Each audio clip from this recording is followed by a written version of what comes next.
నమస్తే welcome to DY news నేను KV ముందుగా హెడ్లైన్స్ మొమ్మిడివరం మండలంలో పవర్ స్టార్ పవన్ కళ్యాణ్ అభిమానులు సందడి చేశారు.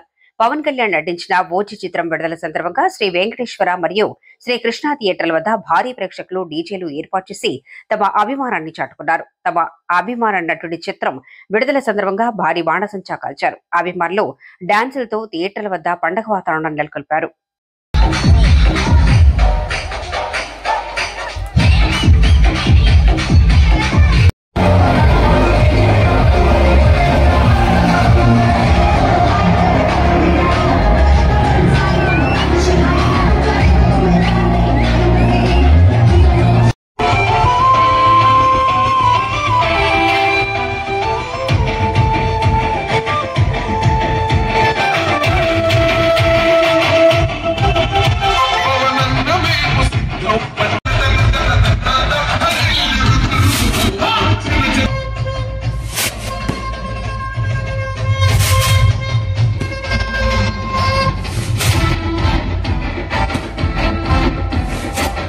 లేటెస్ట్ అప్డేట్ కోసం ఇప్పుడే మా ఛానల్ ని లైక్ చేయండి, షేర్ చేయండి, సబ్స్క్రైబ్ చేసి గంట సింబల్ ని క్లిక్ చేయండి.